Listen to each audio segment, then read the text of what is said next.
नमस्कार जोहार। चले जानते हैं झारखंड सूबा की ताज़ा खबरों को, लेकिन उससे पहले अगर आपने अभी तक इस चैनल को सब्सक्राइब नहीं किया तो सब्सक्राइब कर लें, जिससे कि आपको झारखंड सूबा की ताज़ा खबर रोजाना मिलती रहे। सबसे पहली और बड़ी खबर, खरकई नदी खतरे के निशान से ऊपर, स्वर्ण रेखा में भी लगातार बढ़ रहा जलस्तर। पूर्वी सिंहभूम जिले में 3 दिन से लगातार हो रही वर्षा के कारण शहर में बाढ़ का खतरा मंडराने लगा है। खरकई एवं स्वर्ण रेखा नदी का जलस्तर लगातार बढ़ रहा। 4 बजे ही खरकई नदी बिष्टुपुर स्थित पुल के पास खतरे के निशान से 0.46 मीटर ऊपर बह रही थी। वहीं स्वर्ण रेखा के जलस्तर में लगातार वृद्धि हो रही है। जिला प्रशासन ने दोनों नदियों के तटीय एवं डूब क्षेत्र में रहने वाले लोगों से सतर्क एवं सुरक्षित रहने की अपील की है। बड़ी खबर, विधायक अम्बा प्रसाद सुपरस्टार रजनीकांत से की मुलाकात। सुपरस्टार रजनीकांत झारखंड दौरे पर हैं। रजरप्पा में पूजा अर्चना की और राज्यपाल सीपी राधाकृष्णन से मुलाकात की है। झारखंड की राजनीति के चर्चित चेहरों में एक बड़का गांव की विधायक अम्बा प्रसाद रजनीकांत की जबरदस्त फैन है और अम्बा प्रसाद ने सुपरस्टार से मुलाकात कर आशीर्वाद लिया और थलाइवा ने दक्षिण भारत आने का निमंत्रण भी दिया। अम्बा प्रसाद उनसे मिलकर रोमांचित हैं। लगभग आधे घंटे से अधिक तक चली वार्ता के दौरान थलाइवा रजनीकांत ने विधायक अम्बा प्रसाद को पुत्री संबोधित करके सफलता के मंत्र दिए। बड़ी खबर, धनबाद में 15 दिनों से घरों में डंप है कचरा, दुर्गंध से लोग परेशान। धनबाद में 15 दिनों से घर घर में कचरा डंप है। गली मोहल्लों की स्थिति खराब है। अब तक घर घर की महिलाएं कचरा के दुर्गंध से परेशान है। अस्थायी डंपिंग यार्ड को लेकर रेमकी ने काम बंद कर दिया है। नगर निगम अपने सीमित संसाधनों के साथ शहर की सफाई कर रहा। मेन पावर एवं छोटी गाड़ियों की कमी के कारण डोर टू डोर कचरा का उठाव नहीं हो पा रहा। ऐसे में स्थिति विस्फोटक बनती जा रही है। फेंका फेंकी के चक्कर में 13 सालों में नगर निगम को कचरा डंपिंग यार्ड के लिए जमीन नहीं मिली है। अब अस्थायी डंपिंग यार्ड के लिए नगर निगम से लेकर जिला प्रशासन तक रेस में है। बड़ी खबर, रांची की अलवाटेका चौक पर 6 एवं 7 सितंबर को मनेगी श्री कृष्ण जन्माष्टमी। सांसद संजय सेठ बनाए गए संरक्षक। श्री कृष्ण जन्माष्टमी महोत्सव समिति के सानिध्य में 6 एवं 7 सितंबर को रांची की अलवाटेका चौक पर श्री कृष्ण जन्माष्टमी महोत्सव मनाया जाएगा। श्री कृष्ण जन्माष्टमी महोत्सव समिति के संरक्षक संजय सेठ एवं समिति के अध्यक्ष मुकेश काबरा ने बताया कि आयोजन को बड़े ही धूमधाम से मनाने का निर्णय किया गया है। इसके साथ ही कमेटी का विस्तार किया गया एवं आयोजन की सफलता के लिए सदस्यों के बीच कार्यों का बंटवारा कर उनको जिम्मेदारी दी गई है।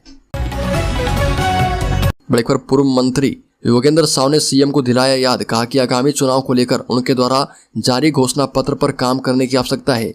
पूर्व कृषि मंत्री योगेंद्र साव ने हेमंत सोरेन से विस्थापन आयोग का गठन करने की मांग की। बताया कि झारखंड राज्य में विस्थापन बहुत बड़ी समस्या रही है। ऐसे में अब राज्य में विस्थापन आयोग के गठन की बहुत आवश्यकता है। योगेंद्र साव ने हेमंत सोरेन को याद दिलाया कि अब चुनाव आने वाले हैं। ऐसे में उनके द्वारा जो घोषणा पत्र जारी किया गया था उस पर काम करने की आवश्यकता है। खासकर जल जंगल और जमीन के लिए कारगर योजना बनाकर उसे धरातल पर लाना अब जरूरी है। बड़ी खबर, चतरा की एसिड अटैक पीड़िता ने मांगी इच्छा मृत्यु। कहा कि खाने को भी पैसे नहीं है, इलाज कैसे करवाया जाए। चतरा जिले की एसिड अटैक पीड़िता काजल कुमारी का इलाज बंद हो गया है। उसे आर्थिक मदद नहीं मिल पाई है। अब काजल ने मुख्यमंत्री हेमंत सोरेन से अपने इलाज के लिए फिर से गुहार लगाई है। साथ ही यह भी लिखा कि अगर उनके इलाज के लिए सरकार आर्थिक मदद नहीं कर सकती है तो उसे इच्छा मृत्यु की अनुमति दी जाए। साथ ही कहा कि उसके पास इलाज के पैसे नहीं है, खाने पीने तक के पैसे नहीं है। ऐसे में इलाज कैसे कराया जाए। बड़ी खबर, डुमरी उपचुनाव को लेकर बिहार झारखंड सीमा पर गिरिडीह प्रशासन मुस्तैद है।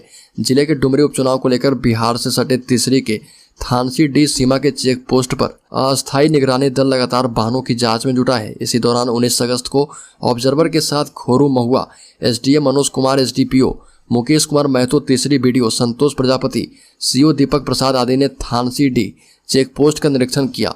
एसडीएम मनोज कुमार एवं एसडीपीओ मुकेश कुमार ने कहा कि निगरानी दल इस जांच अभियान में शामिल है। बड़ी खबर, इन्फोर्समेंट डायरेक्टरेट ईडी ने हेमंत सोरेन को फिर से भेजा नोटिस। अब 24 अगस्त को बुलाया है।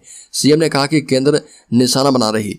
मनी लॉन्ड्रिंग मामले में प्रवर्तन निदेशालय ने झारखंड के मुख्यमंत्री हेमंत सोरेन को नया समन जारी किया है। एएनआई की एक रिपोर्ट के मुताबिक सूत्रों ने कहा कि झारखंड के मुख्यमंत्री हेमंत सोरेन को 24 अगस्त को कथित मनी लॉन्ड्रिंग मामले में ईडी की जांच में शामिल होने के लिए कहा गया। सोरेन को ईडी ने उससे पहले 14 अगस्त को बुलाया था। हालांकि वह केंद्रीय एजेंसी में शामिल नहीं हुए थे। जांच में हवाला दिया गया कि वह राज्य में स्वतंत्रता दिवस समारोह की तैयारी में व्यस्त थे। सोरेन ने बताया था कि 14 अगस्त 2023 को आपके सामने पेश होने के लिए अधो हस्ताक्षरी को बुलाने वाला कैप्शन जानबूझकर दिया गया। बड़ी खबर, कम बारिश के कारण झारखंड के 8 जिलों की 80% भूमि पर नहीं हो पाई है धान की रोपाई। कृषि विशेषज्ञों के मुताबिक धान की रोपाई का सही समय 1 जुलाई से 31 जुलाई तक माना जाता है।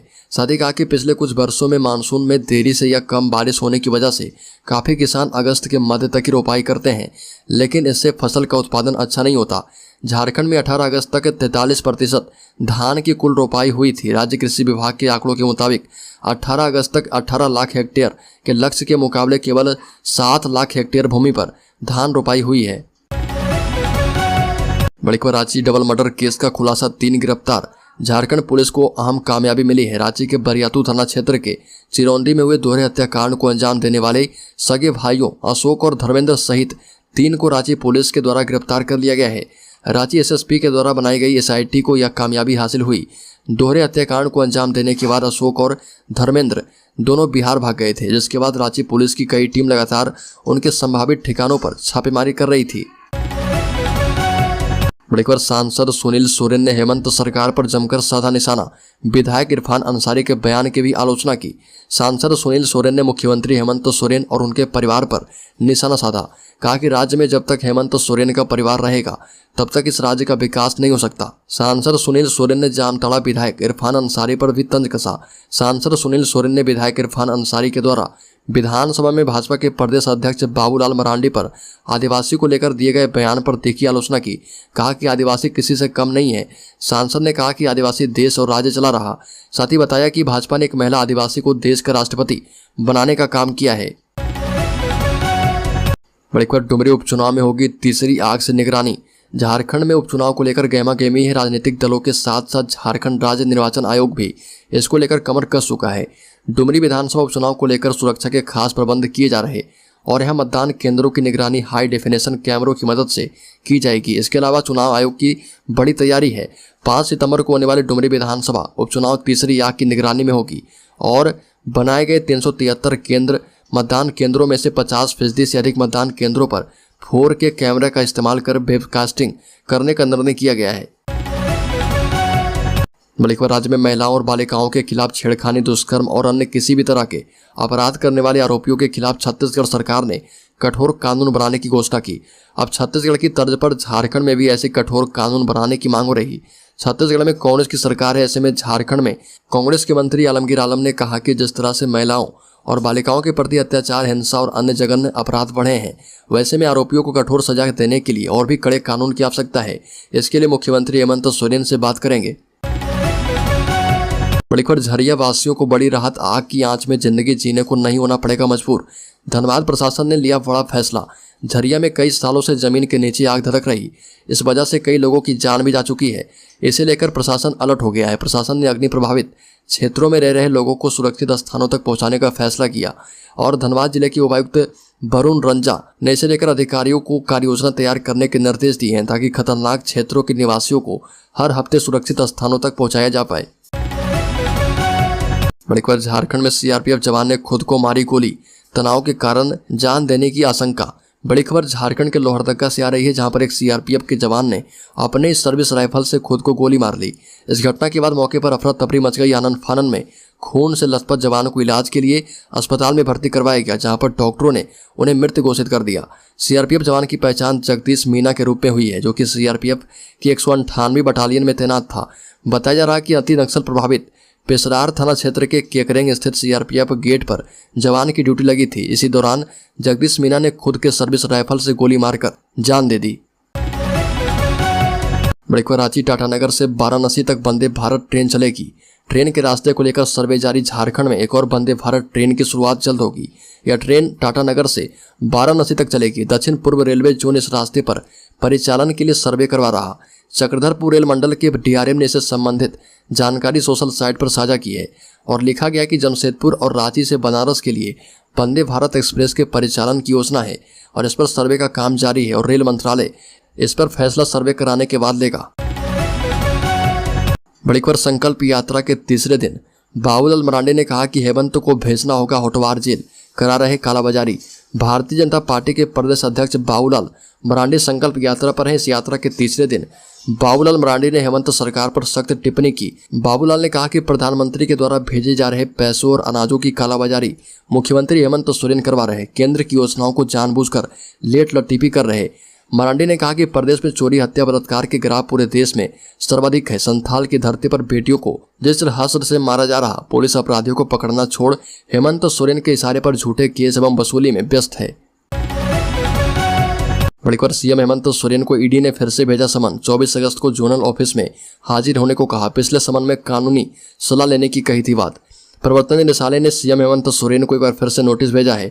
लैंड स्कैम मामले में दूसरा समन भेजा है। ईडी ने भेजे समन में हेमंत सोरेन को 24 अगस्त को ईडी के रांची जोनल ऑफिस में उपस्थित होने को कहा। इससे पहले 8 अगस्त को भी ईडी ने सीएम हेमंत सोरेन को समन भेजकर 14 अगस्त को उपस्थित होने को कहा था, पर वो ईडी ऑफिस नहीं गए।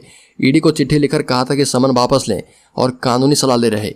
सीएम ने ईडी को लिखे पत्र में कहा था कि आपका इस मामले में किया गया समन गैर कानूनी है और वो कानूनी सलाह लेकर ही आगे बढ़ेंगे।